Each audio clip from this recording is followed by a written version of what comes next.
Hey, vinyl community, it's Brian again. Welcome back for the second installment of the Yes part of my Prog vinyl collection. Yes, again, being my favorite band, favorite rock band of all time anyway. Progressive rock at its finest, as I like to think.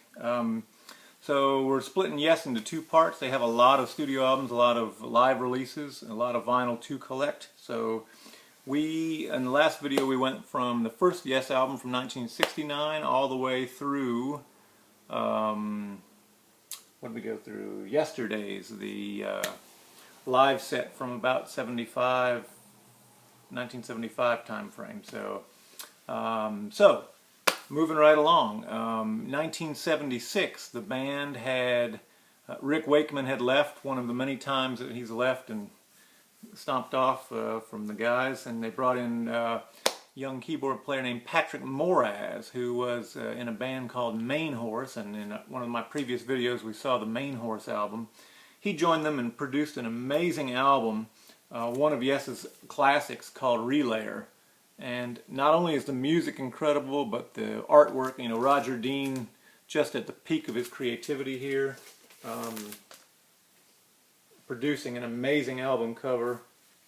I know I'm saying the word amazing a lot, but really, look at that. It doesn't get a whole lot better than that. Relayer inside. And there's a shot of the guys in one of their early phases there. Long hair all the way around. Relayer is kind of a different album, again, kind of in a way like Tales from Topographic Ocean, some really deep stuff in there. Sound Chaser is a real challenging listen, very percussive, very experimental from a kind of a percussion and bells and, you know, that type standpoint. Not sing-songy like some of their popular songs, but probably one of their prettiest songs that they ever wrote. The section of Gates of Delirium is just an amazing prog epic. It's a song about war, and the song builds up to just a chaotic peak in the middle, just like a war, and then it lets down into just a sad, soft afterthought, a song called Soon, and probably one of John Anderson's prettiest vocal moments ever. I remember hearing that for one of the first times in college, walking across the campus of Virginia Tech, just looking up at the stars and listening to John Anderson sing Soon. But amazing album, amazing song. After that point, so that was from what? That's about 1976, I would say. Patrick Moraz only played on that one album, left, and was replaced again by Rick Wakeman, who was back again. Came back and they produced another amazing album. This one has really grown on me over the years and become one of my favorites, mainly because it's very keyboard heavy. A lot of church organ and pipe organ and just really strong keyboard work from Rick Wakeman. But that's Going for the One. And this album, so Roger Dean stepped out, and they had this album, kind of a triple gatefold album here, was done, I think that's Hypnosis, the group that did a lot of the, you know, Storm Thurgeson or whatever his name was, that did a lot of the artwork for Pink Floyd. So here's the interior, and the guys there, there's the Yes logo up in the corner, but this copy, here's a cutout. I saw this at a store recently in the dollar bin. It's a cutout, but other than that, it's just completely mint. It's just sharp edges and hardly ever been played. So, but the songs on this album, Going for the One is a Yes classic. Turn of the Century is a beautiful song John Anderson wrote. Parallels just starts out with amazing keyboard work. Wondrous Stories. Again, that one reminds me of And You and I. And the song Awaken is just epic. So not a bad song on that album. If you ever see that in a dollar bin, you're required to buy it. It's too good to let sit there for $1. Buy one and give it to some young, you know, 15, 18-year-old kid that doesn't know what good music is about. And Okay, Going for the One. This is a Japanese copy with the obi strip. Picked that up in Tokyo. Here's a limited edition, whatever. This is kind of a 12-inch single version on Atlantic of Going for the One and Awaken on the back. That was kind of a cool find a number of months ago. Okay, then moving on, next studio album was probably about 1978 time frame, I would say. Yeah, 1978. Tormato. And another sort of controversial album, a little bit poppier here, trying to be a little bit shorter songs, poppier stuff. There's some songs on here that are not very popular. Circus of Heaven comes to mind, just real fruity, and John Anderson, you know, singing about the circus and the fairies and the elves and all that kind of thing. But some amazing progressive rock on here. For example, Future Times Rejoice is just amazing. Chris Squire's bass work is amazing there. I always liked Don't Kill the Whale. I thought it was a good little pop song. Madrigal is just a magical little keyboard song played on harpsichord by Rick Wakeman. On the Silent Wings of Freedom, again, another rockin' Yes song. So don't give up on this album. There's, you know, a few mediocre songs, but some really, really incredible ones on here. And this album, this rock formation in the background here is actually a rock formation in England called Yes Tor, T-O-R. And that was going to be the name of the album, Yes Tor, but then they, for some reason, I think what happened, Rick Wakeman was so unhappy with how this album came out that he either threw tomatoes at it or, I don't know, said it ought to deserve that, and they went with that idea. And just one of the worst album covers of all time, in my opinion. How you go from Roger Dean to this, that's pretty bad. All right, Japanese copy of Tormato.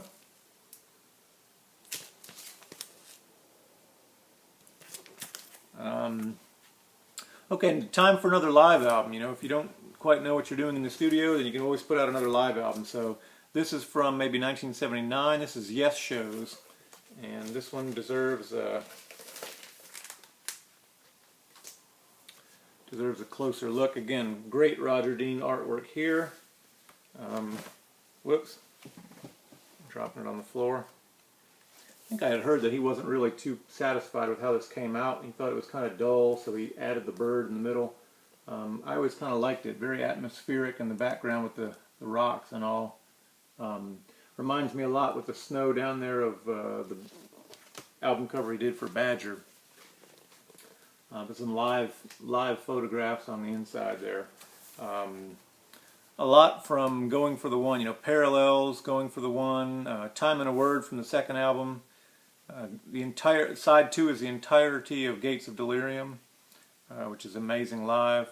Don't Kill the Whale, and Ritual Part 1 and Part 2 from Tales, and then Wondrous Stories. So, Yes Shows. And the good thing is that over the years, if you like Yes, they released enough live albums that a lot of their songs were covered on some of their live albums. So, okay, so in the never-ending Yes saga, so by this time Wakeman again was dissatisfied with the band, dissatisfied with how Tormato came out and left the band, and actually John Anderson, I think, was fed up at the time and he left the band. So who were they left with? They had Alan White and Chris Squire, and so they poked around a little bit and tried to, and Steve Howe, of course. Tried to figure out how they could put something together, and they were in the studio near the Buggles. The Buggles were an English pop duo, sort of a synth pop duo with Trevor Horn playing bass and singing, and Jeff Downes doing the keyboard work and singing. And so they said, hey, why don't we team up with these guys? We'll get a vocalist and we'll get a keyboard player, which is what we lost. So Yes teamed up with the Buggles to form the new version of Yes and put out this album, which was Drama, 1980, I believe. Yep, 1980. Very different album for Yes. Different sound than they were used to having with John Anderson.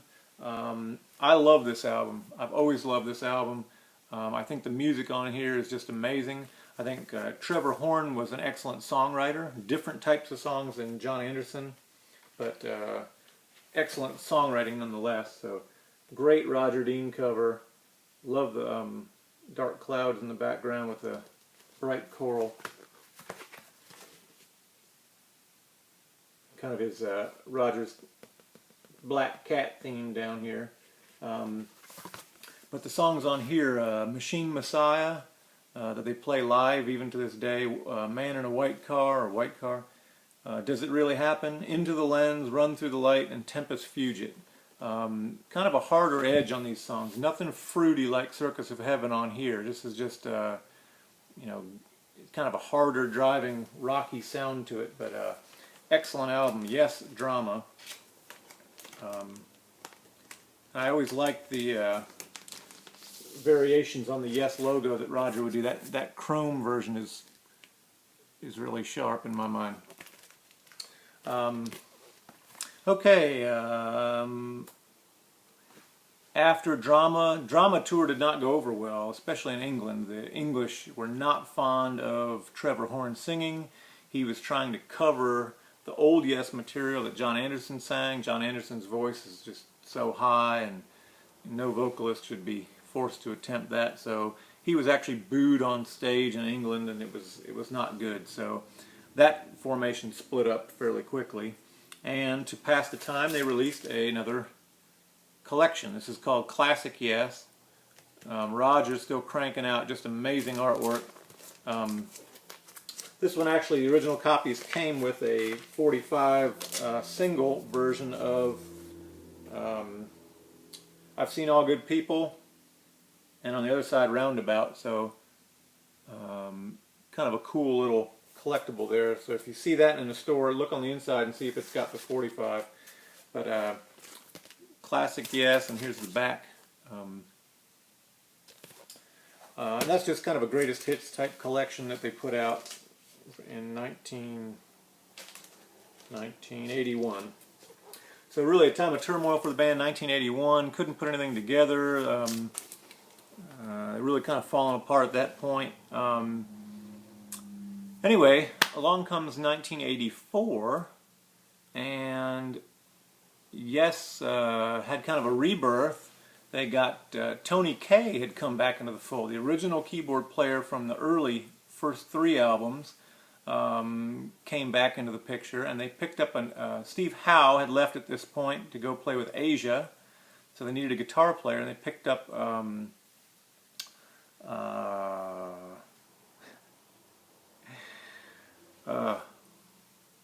mind blank. They picked up the guitar player from the South African band called Rabbit, whose name would be, that's embarrassing for a Yes guy right there, Trevor Rabin. It's getting late, guys. Trevor Rabin. So John Anderson and Chris Squire, Trevor Rabin on guitar, Alan White on drums, and Tony Kaye on keyboards, and put out this album, that 90125. And 90125 was just the Atlantic number, the album number. They just named it that. Went away from the Roger Dean artwork to this futuristic, modern kind of a look. But this was actually an amazing album and did very, very well, and was kind of a rebirth, shot in the arm for the band. Owner of a Lonely Heart, these pop-oriented songs. Changes was an excellent song. Leave It was a big pop hit. Our Song, City of Love, Hearts, Hold On, some of these songs, but really hit it big. And this is where I saw this tour. I got to see these guys live for the first time, and really kind of got me going on Yes back then. In 1984, I think it was, me and 3 buddies from high school drove up to Cherry Hill, New Jersey for, there was a Yes convention up there. Of all the nerdy things to do, you know, we went to Yes Con 84, but that was kind of in the heyday of the rebirth of Yes. So, and they got a lot of mileage out of that, a lot of hits. So they had some cool stuff released. They had here's a Here's a colored vinyl version of that logo. You can see here, Owner of a Lonely Heart and Our Song, and they also put it out on blue vinyl. I just picked these up a couple weeks ago. Actually, a guy was selling a collection and had all these in there. I was delighted because I had these back in the day and kind of lost track of them over the years. But so blue oval vinyl versions of Owner of a Lonely Heart. They also put out an album called 9012 Live, which was just a document of that 90125 tour. And that's the tour that I went to. Real fruity. You can see the 80s era. The clothing they wore was just horrible. Trevor Rabin had that kind of wild guitar, looked sort of like Eddie Van Halen's guitar, and everyone had big puffy hair at the time. And Chris Squire wore these horrible outfits with looked like he had like a stethoscope pinned to his outfit, and it's really kind of silly stuff. In fact, I think there's a picture of it. Yeah, you can't really see it, but there's Chris Squire in his I call it his Dr. Frankenstein outfit. Some more things from that era. Here's a 12-inch single of It Can Happen.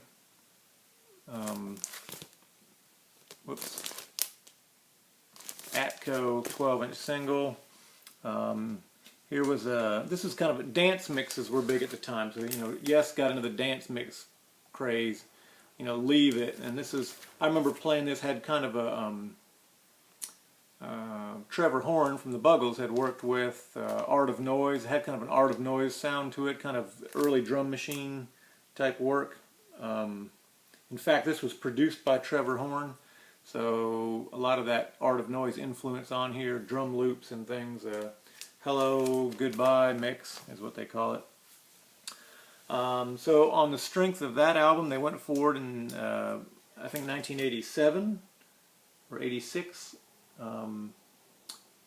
87, yeah, put out the next album, Big Generator, and not as good as 90125. This is a promo copy here. Had that same sort of modernistic logo thing going on there. Had the song Love Will Find a Way, was a good pop song. Rhythm of Love, Shoot High, Aim Low. So there were some good moments on there, but not nearly as popular as 90125 was.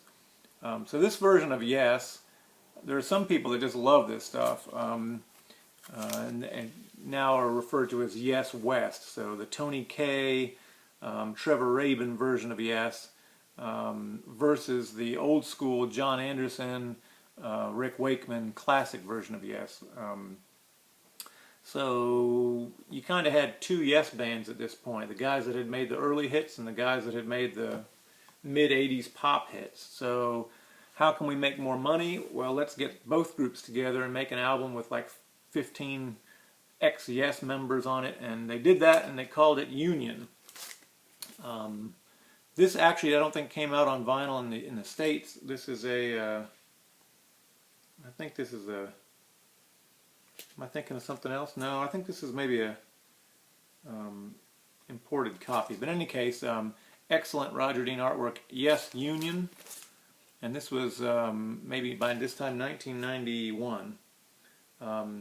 In between that point, John Anderson had actually Anderson, Wakeman, Bruford, and Howe had gone off and made an album called Anderson, Bruford, Wakeman, and Howe. Anderson, Wakeman, Bruford, and Howe. It sounds like a law firm to me, but anyway, that was a great album. But that bunch merged with the Yes West bunch, so you put out this album. You can see here it says featuring John Anderson, Bill Bruford, Steve Howe, Tony Kaye, Trevor Rabin, Chris Squire, Rick Wakeman, and Alan White. And apparently Steve Howe wanted no part of this. Is he? No, he's on there. So you had two guitars. You had Steve Howe and Trevor Rabin. Trevor Rabin playing more of a rocky style. Steve Howe hating that. You had Rick Wakeman competing with Tony Kaye on the keyboards. You had Bill Bruford and Alan White. So how they did this and pulled it off, I'll never know. But they actually toured, and apparently the tour was pretty good. They would swap out different people on different instruments, and Rick Wakeman, again, very unsatisfied with this. He said this album was terrible. They said they turned his keyboards down in the mix really bad, so he ended up calling this Onion, because it'll make you cry. He's a pretty funny guy. But anyway, after that point, Yes put out a number of albums in the late 90s and early 2000s. They put out I can't remember the one with Billy Sherwood that was right after Union, but they put out an album called Talk that was mainly Yes West, so it was very Trevor Rabin influenced. They put out an album called The Ladder, which I really enjoyed, maybe in the early 2000s. Album called Magnification, which was excellent and kind of went back to using an orchestra. And then for a long time didn't do anything. Maybe since 2002 or 2003 was Magnification. Nothing for 6 or 7 or 8 years. So at that point, the guys in the band decided to let John Anderson go.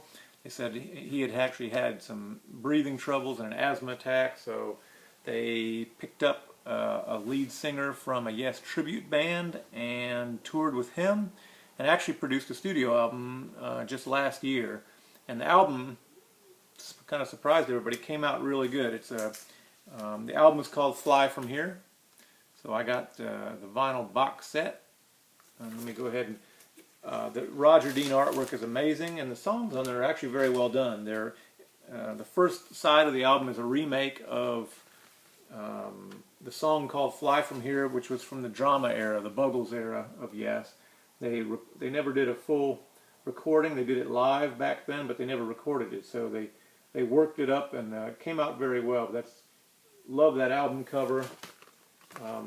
Gatefold album, so you can imagine my delight last year when they announced that they would have a new studio album with Roger Dean artwork, and they would be releasing it on vinyl. So Fly From Here from Yes, and really some good stuff on here. The Fly From Here suite is very well done. The whole first side of the album is that suite, multi-part suite.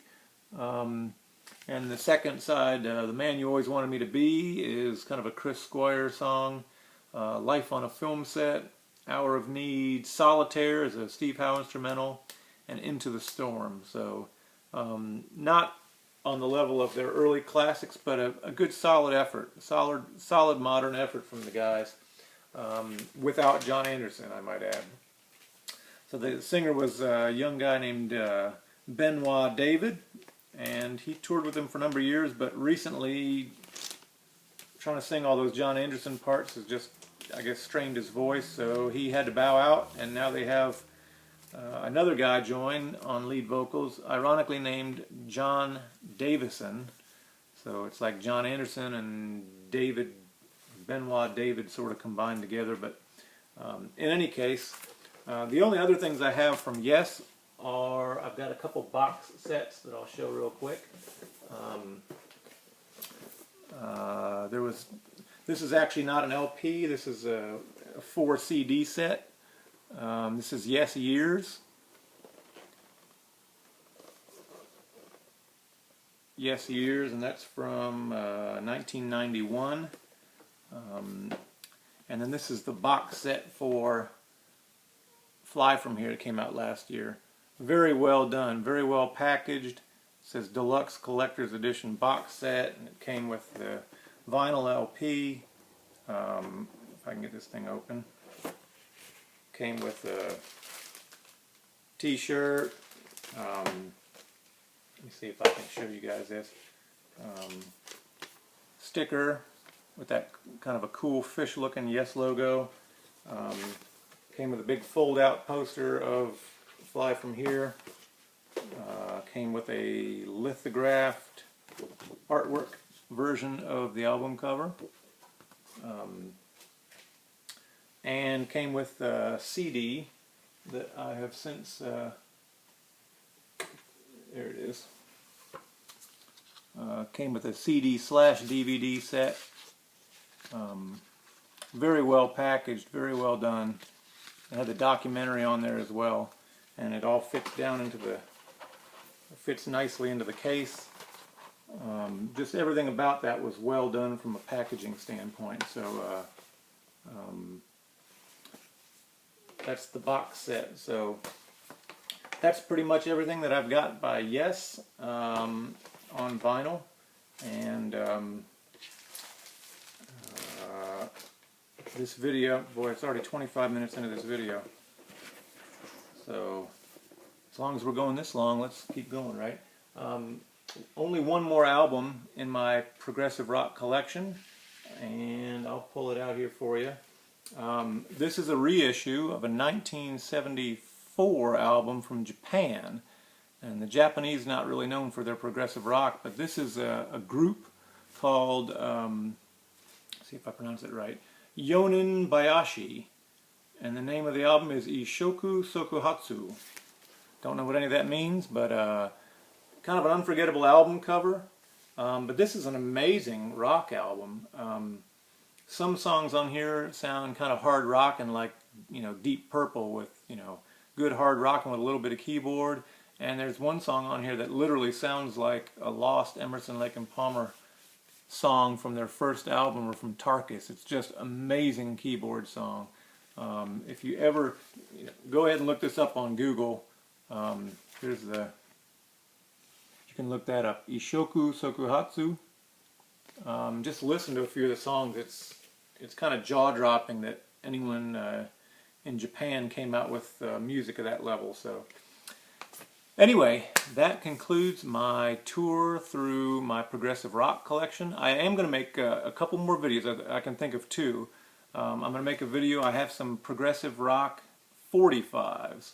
So I'll make a video showing those. And I'm going to make one more video showing the Prog LPs that I've bought since making these videos. So I've picked up a few all the way along from A to Z since making these videos, and I'll show those in a video as well.